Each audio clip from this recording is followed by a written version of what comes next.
Qu'est-ce qui va changer pour Lunaba? Bon, tout d'abord, vous-même, vous avez bien suivi le discours de clôture du chef de l'État.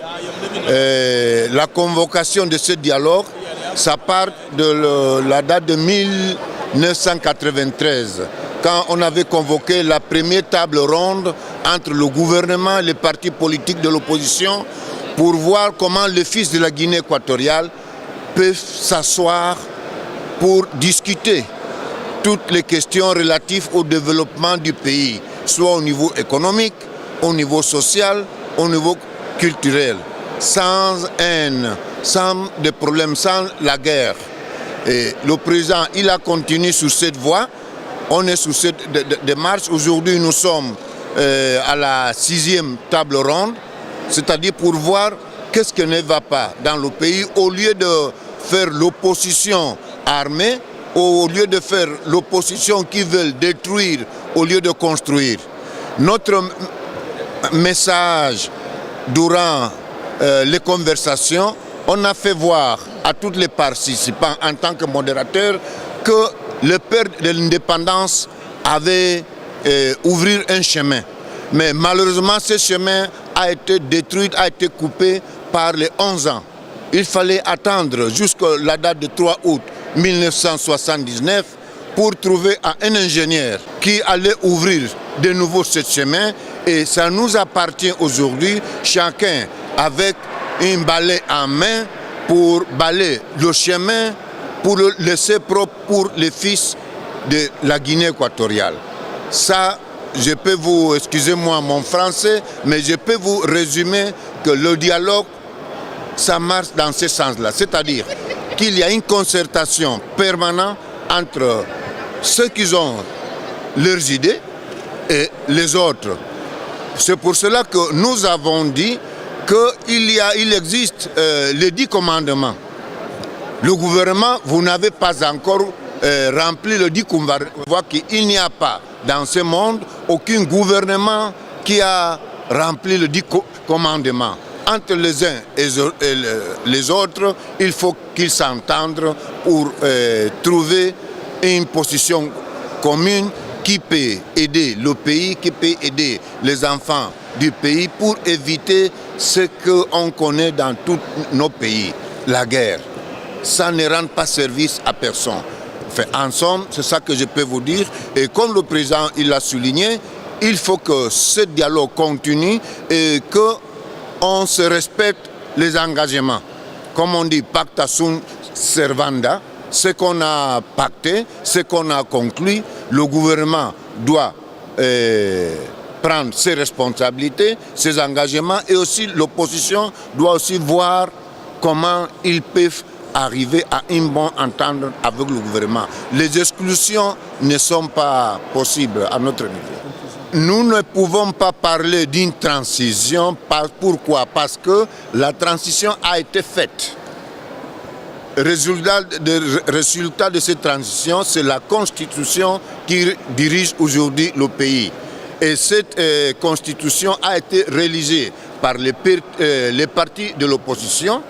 Ils ont travaillé à plusieurs reprises pour conclure. C'est cette Constitution qui a permis la création des organes d'État comme le Sénat, le tribunal de comptes, le défenseur du peuple qu'on appelle ici. C'est-à-dire qu'aujourd'hui, on ne peut pas parler d'un gouvernement de transition parce qu'il y a une constitution. Il y a une constitution qui fixe les règles du jeu et tout le monde. Les partis politiques sont concourus à les dernières élections. Et comment on peut parler aujourd'hui d'un gouvernement de transition? Ça n'a pas de sens. Alors en termes d'engagement, qu'est-ce qu'on appelle gouvernement de l'unité nationale? Dans ce gouvernement que je dirige, dans ce gouvernement, il y a les partis d'opposition. Dans ce gouvernement, peut-être les gens peuvent penser que l'unité nationale, c'est les tribus. Les Africains ils parlent toujours des tribus. Dans ce gouvernement, vous avez les ennemis qui sont dans le pays, les ennemis majoritaires, les ennemis minoritaires. Mais écoute, ce que le gouvernement fait, Ce que le chef d'État fait, c'est qu'il dit que le petit gâteau qui est la Guinée équatoriale, il faut le bien partager. Et c'est ça qu'on fait. Si vous voulez, vous pouvez visiter mon bureau ou bien notre ministère pour demander tel monsieur, il est d'où? Tel monsieur, il est d'où? Vous allez trouver qu'il y a des gens du nord, des gens du sud, des gens du centre, des gens de l'est, des gens de l'ouest. Ici, nous n'avons pas un problème de minorité, un problème de majorité. Je montrais ça au niveau, oui. En tant que Premier ministre ou en tant que modérateur? Je peux vous dire, ça a été ma conception au moment au 5e jour de finition de travaux. Le bilan est positif et de très haut niveau. Vous-même, vous avez assisté à la salle.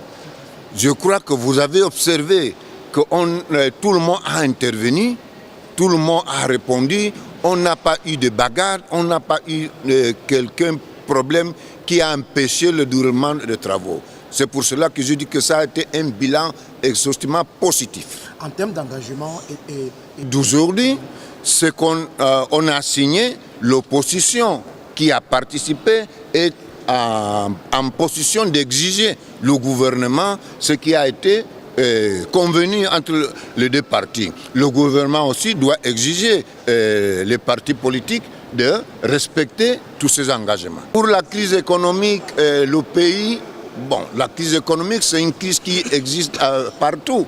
Mais à notre niveau, l'Afrique centrale, vous êtes fils de l'Afrique centrale. À notre niveau, la Guinée équatoriale, qu'est-ce qu'il fait? Nous avons convoqué une troisième table ronde, une troisième conférence économique. Ça va se tenir au mois de mars du prochaine année pour revoir comment on peut redresser la situation économique du pays. Heureusement, je peux vous confirmer que le Fonds monétaire, il travaille avec nous.